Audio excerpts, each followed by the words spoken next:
I crossed continents in the jet of the richest man in Asia, carrying power and luxury as if they were part of a daily routine. But at 41,000 feet, I saw a light no manual could explain and heard a voice that came from no radio. In that instant, I realized I could control sophisticated aircraft, but I had no control over the emptiness inside me. My name is Daniel Hart. I am 50 years old, and I live in the United States. I grew up in a simple family, believing that success meant climbing quickly, gaining prestige and staying close to those who dictated the course of nations. That's how I became the trusted pilot of tycoons, crossing oceans in silence and living among the protocols of wealth. Still, none of that brought real meaning. I discovered that the most decisive runway in life is not on navigation charts, but in what awakens the soul when all the instruments read normal. Before I continue with my story of conversion, write in the comments where you are watching from. I want to know how far this testimony is reaching. Mumbai, Dubai, London. The routine was always the same. Night takeoffs, precise landings, discreet receptions, rigid protocols. At the side of the richest man in Asia, I was responsible for turning time into absolute punctuality, taking him from political engagements to business meetings worth billions. On the outside, I lived at the peak of trust and prestige, but inside something new was beginning to erode my silence. Everything seemed perfect, state-of-the-art cockpit, enough fuel to cross oceans, flawless schedules. Even so, 3 questions began to take their place like invisible passengers in my cockpit. The first was about the light that followed the jet. There was no wind to justify that parallel movement, no radar to confirm its presence. Yet it was there, as if tracing golden calligraphy in the air, looking directly at me.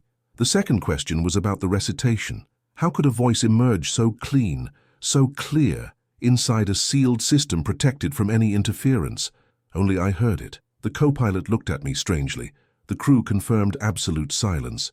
But to me, the entire cockpit was filled with a sound unlike anything I had ever known. It wasn't illusion, it wasn't fatigue, it was something that pierced through me without asking permission. The third question was even more unsettling. Why me, of all people, had been witness to this? I, who spent years believing only in logic, in calculations of wind and altitude, in navigation algorithms. I, who transported executives and politicians, who spoke of freedom while signing agreements that suffocated entire peoples. How could I ignore the guilt that grew each time my routes served decisions I didn't control, but executed without question? I kept flying, following orders, adjusting switches, delivering punctuality as if it were the greatest of virtues. Yet each time the engines roared, my conscience awoke a little more. It wasn't just about flights or multi-million-dollar contracts. It was about something calling me from within, demanding a choice. And while others celebrated profits and achievements, I, in the silence of the cockpit, began to realize that my life was on a collision course with a truth greater than any destination marked on a flight plan. We were flying over the Arabian Sea in the calm of dawn. The crew remained relaxed, passengers slept in reclining seats, and all systems reported normal. Green panels, smooth communication with air traffic control, nothing unusual. Yet before my eyes, something that didn't fit any manual appeared with disturbing clarity, a golden halo sliding alongside the right wing. It wasn't moonlight or cabin reflection. The sky was clear, with no clouds or visual interference. That form seemed alive, moving at the same speed as the jet, pulsing as if it were breathing. More than light, it was writing. The curves resembled strokes of a script I couldn't understand, but that conveyed order and serenity. I called the co-pilot firmly, discreetly pointing outside. He looked in the direction and answered without hesitation. "Clear skies, Captain. Nothing in sight." I asked him to check the instruments. Everything was perfect.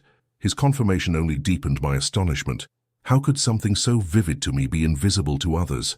My hand, almost without realizing, touched the side window, as if seeking physical proof that it wasn't imagination.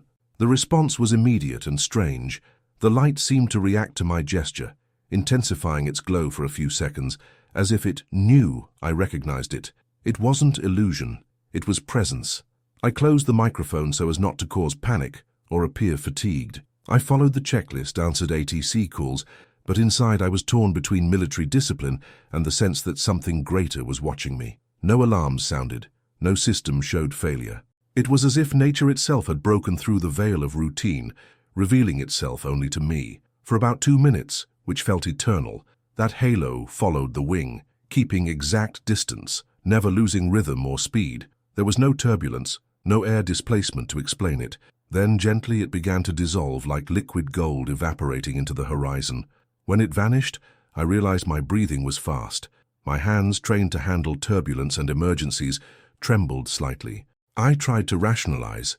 Maybe eye fatigue, maybe some improbable reflection, but the deep calm that settled within me after that vision didn't match any technical explanation. I kept piloting as if nothing had happened, but one question wouldn't leave my mind. Why was I the only one chosen to see? And more than that, what was the meaning of that luminous writing no one else noticed? It was only the beginning of something I could no longer ignore. Flying for magnates like Mukesh Ambani meant flawless routines. I saw up close a world of absolute refinement, cabins turned into private salons, cashmere blankets neatly folded over leather seats, crystal glasses gleaming under soft lights, caviar served on silver trays. Every detail was designed to convey power and exclusivity. I was part of that machine of perfection, invisible but indispensable, always ready to ensure nothing went off script. But while everything shimmered around me, there was something only I could see. In the aides' drawers and executives' tablets, cold reports circulated about operations that would alter entire destinies. They were treated as simple logistical plans, graphs, numbers. Yet behind each strategy were entire cities, populations that would never step foot on an aircraft like that. Between one toast and another, the future of thousands was reduced to statistics. I kept delivering professionalism, completing routes, smiling discreetly when noticed, but I couldn't turn off my mind. Each time I settled Asia's most powerful passenger into his reclining seat, I thought of the nameless ones crossing deserts on foot or facing the seas in fragile boats. It was a brutal contrast. While some wrapped themselves in luxury at 41,000 feet, others barely had a roof under which to sleep. It was during that time that a question began to gain weight inside me. Perhaps my entire career, built around discipline, prestige, and proximity to the owners of the world, was nothing more than a polished stage where I performed absolute efficiency while hiding the voids I never wanted to face.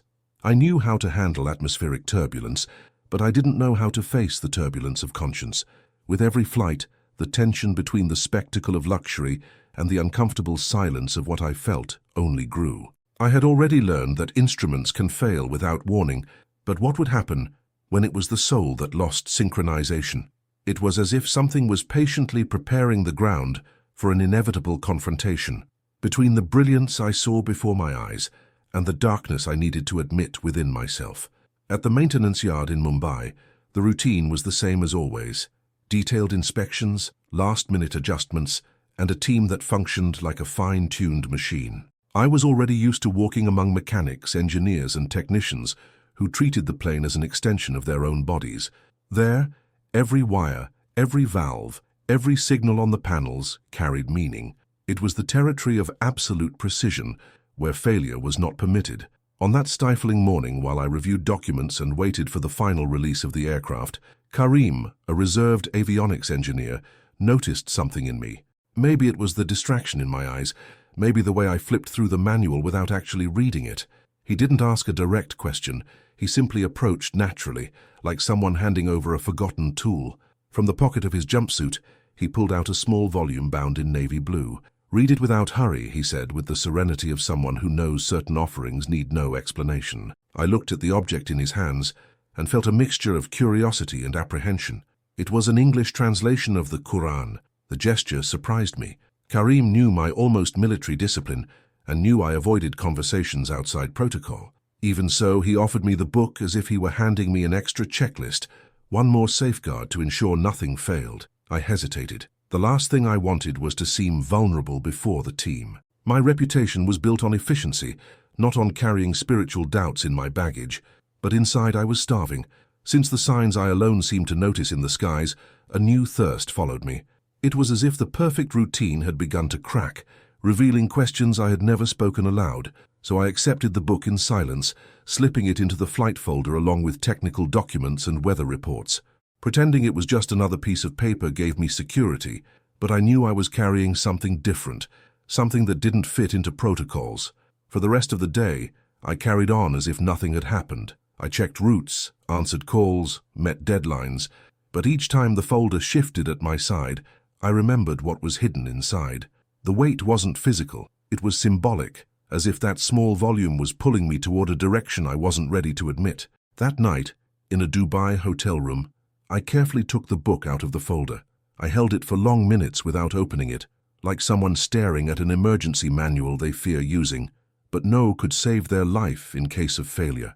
I flipped through the first pages and found something I didn't expect. Clarity, direct verses, without ornamentation, speaking of unity, justice, compassion. It wasn't political rhetoric or a philosophical treatise. It was like a calm voice cutting through my inner noise. I felt afraid that I was letting myself be influenced by a moment of fragility. After all, I had been through days marked by inexplicable signs, and maybe my mind was simply trying to give shape to what it couldn't understand. But alongside fear came a feeling I couldn't ignore. Relief. It was as if each line I read opened up space inside me, space that not even the luxury of private cabins had managed to fill. I closed the book and put it away again, this time not with the urgency to hide it, but with the awareness that I had accepted a key. Karim probably knew that.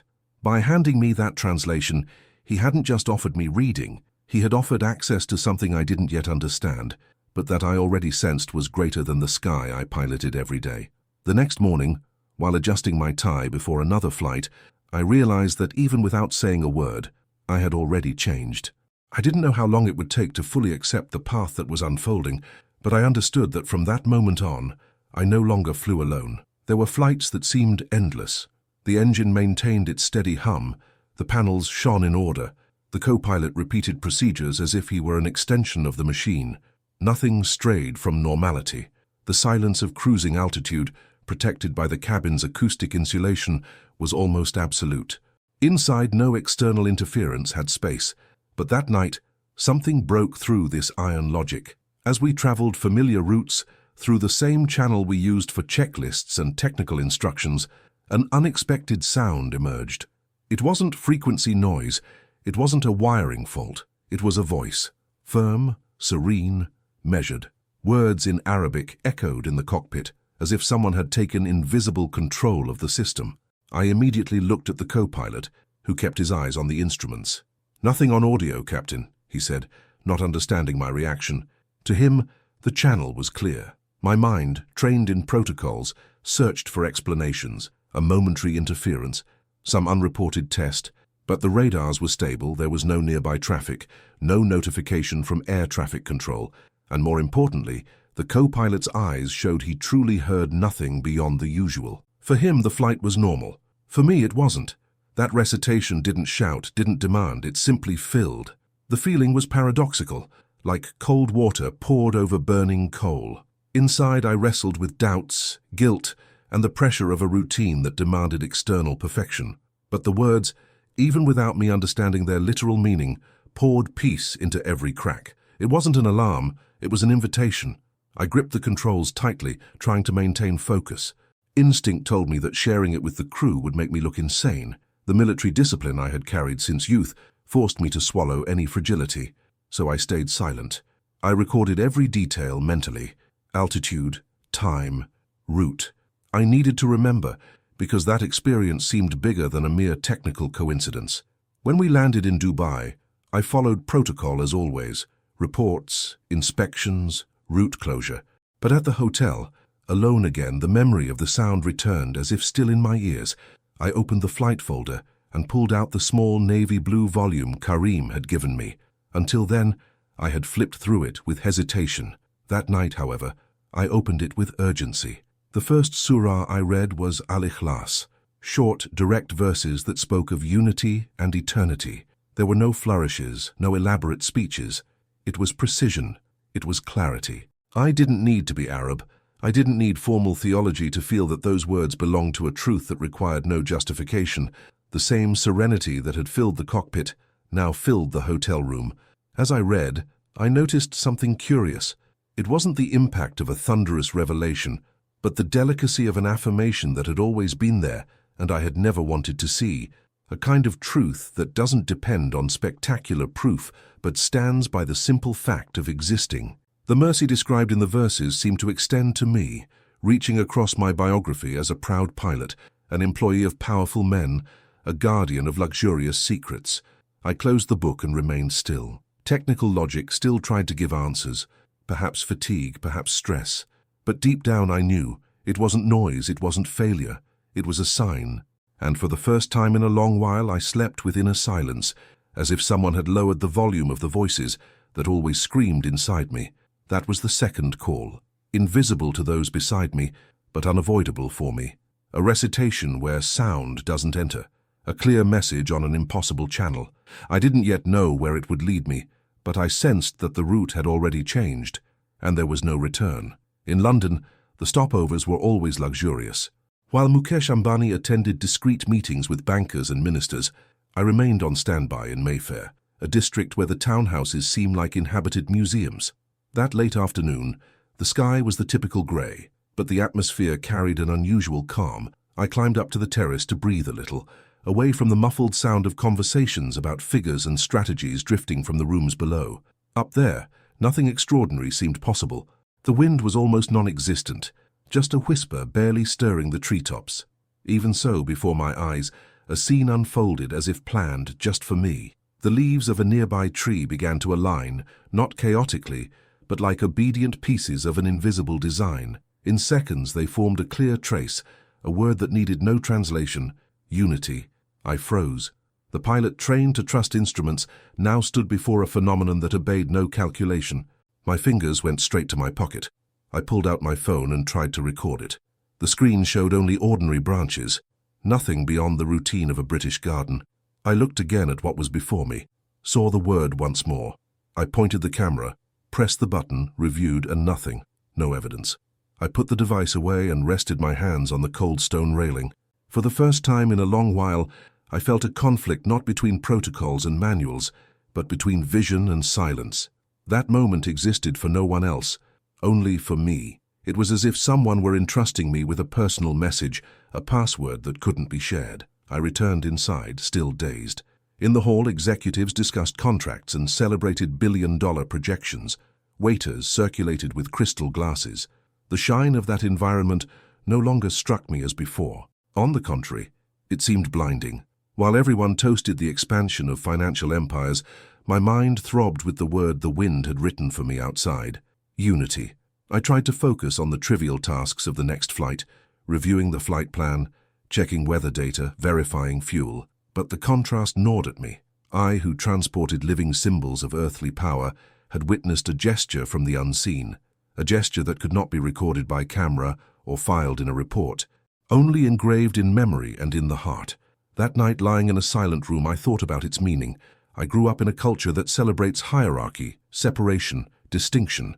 I had always been taught that some command and others obey, that some have access to everything while most have nothing. But the word before the tree didn't speak of division. It spoke of the opposite: one essence, one origin, one truth embracing everyone, regardless of flag or fortune. I turned to the side and saw the leather folder where the Quran translation Karim had given me weeks earlier was still kept. I switched on the lamp, opened at random. The first line my eyes met read, "And hold firmly to the rope of Allah altogether, and do not become divided." My heart raced. It wasn't coincidence. What I had seen on the terrace wasn't just a whim of leaves in the wind, it was confirmation. The problem was that each sign I received pulled me further away from the world I lived in. The trusted, impeccable pilot with a solid career was beginning to feel like a foreigner in his own uniform.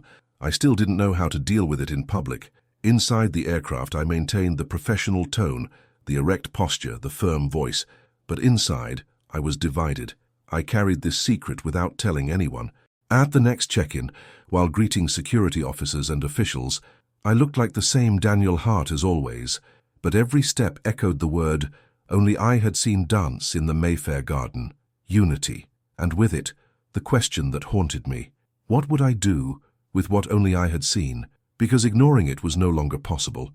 I arrived in Doha on a sweltering night, after one of those long flights where everything runs technically perfect, but the spirit returns more tired than the body. The crew hotel stood across from an avenue lit by signs in Arabic and English. From the windows, one could see the contrast between glass towers touching the sky and streets filled with exhausted workers. I entered the room, and upon closing the door, realized that inside there was no luxury capable of distracting me from the weight I carried. I opened my suitcase as always, took off my uniform, placed the polished insignia, decades of service as a shield, on the chair. I touched each of them and felt the cold of the metal. They were reminders of missions, state flights, secret routes, applause that had placed me near the most powerful men on the planet. But in that moment, they didn't symbolize achievement. They symbolized distance. Distance from what I had been hearing in silence since the first signs. I remembered Karim handing me the Quran as if passing me a key. I remembered the recitation inside a sealed cockpit. I remembered the leaves forming an impossible design in Mayfair. 3 different signs in different places, all speaking to the same emptiness I carried. I could no longer treat it as coincidence. On the neutral carpet of the room, I bent my knees. It wasn't a rehearsed gesture, no one had instructed me how to do it, but my body knew. I pressed my forehead to the floor and the words came like a worn-out whisper. I confessed vanity, pride, cynicism, hardness. I asked forgiveness for the times I had mocked others' faith, for the times I had reduced spirituality to weakness. I felt there was nothing left to hide from myself. With the voice I still had after so much silence kept inside, I pronounced the Shahada. There were no lightning bolts, no background music, no camera recording, only a luminous silence, the same that had accompanied me since the first sign, but now not outside the cockpit or among the trees, but within me.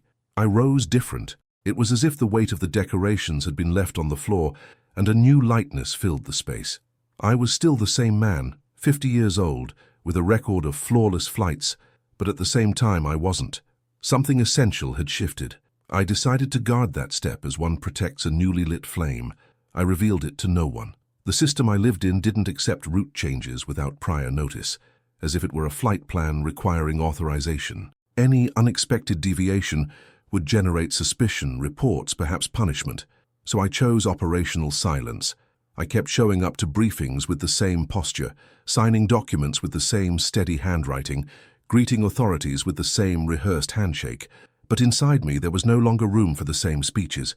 Each time I listened to projections about wars or cold strategies, my heart answered with short verses, with the memory of the recitation that had pierced me. That night in Doha, I realized my heading was no longer aimed at the glories of the profession or at the applause of those who traveled in luxury cabins.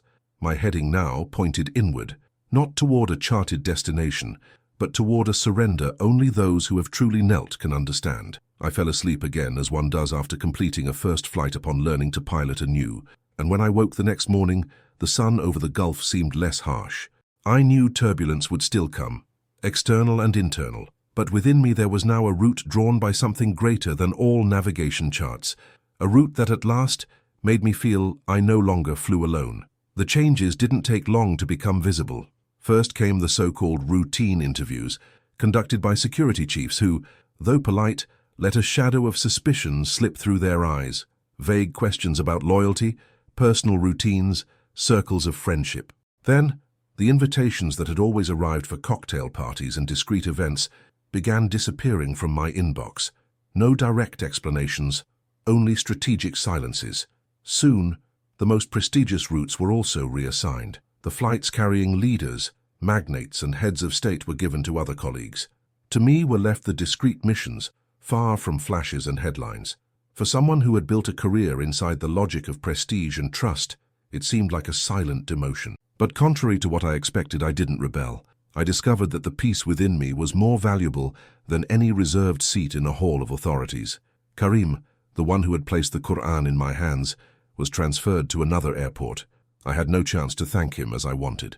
I was left with the sense that he knew his role had been fulfilled and that the seed planted was already bearing fruit.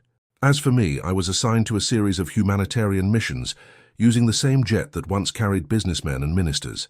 Now, the cabin received doctors, volunteers, and shipments of vital supplies destined for crisis zones.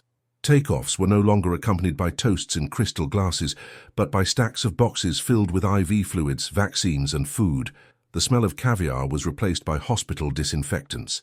The soft music of private playlists gave way to the simple sounds of children crying or dozing in the arms of exhausted mothers. It was another kind of luxury, the luxury of usefulness. It was on one of those airlifts, transporting displaced families, that I received a gift I will never forget. As I walked down the narrow aisle checking improvised seatbelts, a child tugged at my uniform. She was maybe 7 years old, with messy hair and tired eyes, but a smile larger than the pain she carried. In hesitant English, she simply said, "Brother." She didn't know my name, had no idea who I was or what I represented. But in that instant, I understood something decades of service to the powerful had never taught me, that true royalty is not measured in crowns, palaces, or bank accounts, but in the ability to be recognized as a brother by someone who has nothing. That simple gesture closed an invisible circle that had begun with the first sign over the sea. The golden light, the impossible recitation in the cockpit, and the leaves that spelled unity all converged there, in the touch of a refugee child who called me brother. The circuit was complete. Losing privileges no longer seemed like loss.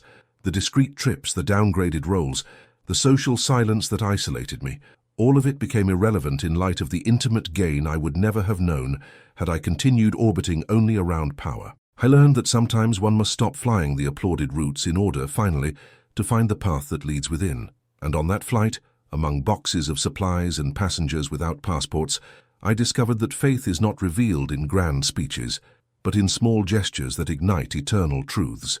The peace I sought was not in the shine of luxury cabins, but in the quiet recognition that to serve without expecting applause is the greatest of reigns. Over time, I realized that conversion is not a finish line, but the beginning of a daily discipline. I relearned to pray as one relearns to breathe, slowly, consciously, recognizing that each simple gesture opens a window to something greater than myself. I no longer pray to impress nor to meet protocols, but to align myself with a truth that sustains me in silence. I study the Quran with humility, like a late learner who must unlearn decades of cynicism. Each verse I encounter dismantles justifications I once used to hide my indifference. I don't feel wise, on the contrary. With each page I discover how little I know. But it is precisely in that acknowledgement that I find freedom. I also began to restore dignity to those I had wounded with harsh words. For years I used sarcasm as armor. Now I make an effort to ask forgiveness from former colleagues, family members, and even strangers who carried the marks of my arrogance. Some received me with surprise, others with silence, but each attempt was a necessary step to turn guilt into practical repair. I understood that conversion is not limited to a testimony told in a video or a story recorded in memory. Conversion is, above all, what I do when no one is watching. It is the way I treat others, the way I manage my time, the care I take with daily responsibilities.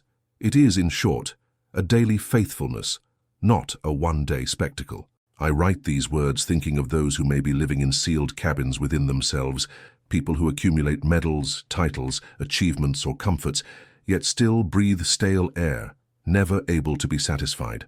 I want to say there is purer air outside of pride, and it is worth opening even the smallest crack to let that new breath in. If this narrative found an echo in you, if it in any way illuminated doubts or awakened hope, I leave here a simple invitation. Consider using super thanks. This financial contribution is not about luxury or status, but about sustaining work that carries stories like mine to places I could never reach alone. Every gesture of support allows these messages to cross borders and reach hearts that need to hear that there is still room to begin again. I am grateful to those who have accompanied me to this point, grateful to Allah, who gave me clear signs when I least expected them, and grateful to every person who dedicates time to listen, reflect, and share. My life changed not because I accumulated more power, but because I learned that gratitude and commitment are greater than any rank or uniform. When I reached this point, I realized that telling my story is not just an exercise in memory, but also an act of responsibility. For years, silence seemed the safest way to deal with what I had lived. Today I understand that silence can be useful for maturing, but sharing is also a form of service. Sharing what is learned, even if uncomfortable, can open cracks of hope in other lives walking in the shadows of doubt. Among luxury cabins, agendas that never delayed, and protocols that seemed immutable, I grew accustomed to believing that life was summed up in efficiency, status, and recognition. But the truth is that even in perfect environments, there was an emptiness that no medal or title could fill. What transformed me was not the power I witnessed up close, nor the destinations I knew around the world. It was something far simpler, the discovery that faith does not require palaces, only a heart willing to listen. If, along this narrative, any word found an echo in you, if at some point you saw yourself in my doubts or noticed you carry similar restlessness, don't keep it only to yourself. It may be that right now, someone is waiting for a sign that can come through you. That is why I ask, share this video in groups and on social networks. We never know how far a message can reach or who might be touched by it. Sometimes 1 minute of listening is enough to change the course of an entire life. I remember how I resisted acknowledging the signs I received. It was easier to believe in coincidences than to admit that something greater was calling me. Perhaps you also know someone like that, a person who seems to have everything, but inside wrestles with an emptiness difficult to confess. That person may need a testimony not from books or theories, but from real experiences. And this is where your gesture gains value. Sharing this story is not just spreading content, it is offering an opportunity for someone else to hear something they might never have had the courage to seek alone. We live in times when much is spoken, but little is heard. I was trained to trust machines, instruments, routes calculated to the millimeter. Yet I discovered that behind all the noise, there is a silent space where truth reveals itself. That space does not belong to kings, corporations, or governments. It belongs to everyone. And accessing it does not depend on social position or privilege, but on the humility to recognize that we are fragile and need direction. For this reason, my final word here is not of closure, but of continuity. May this video be only a starting point. If something touched you, carry it forward. If a doubt was awakened, don't ignore it. If a hope was rekindled, nurture it. And if you feel this testimony can help someone, don't hesitate to share it. We never know the depth of a seemingly simple gesture. I wish that just as I found meaning where before there was only routine, you too may discover that life can take on a new course when we open space to listen. Stay with me on this journey. Watch the next video as well. Each story is an opportunity to reflect, to expand horizons, and to realize that we are not alone in the search for truth. Who knows? Perhaps there you will find the word still missing to complete your own story.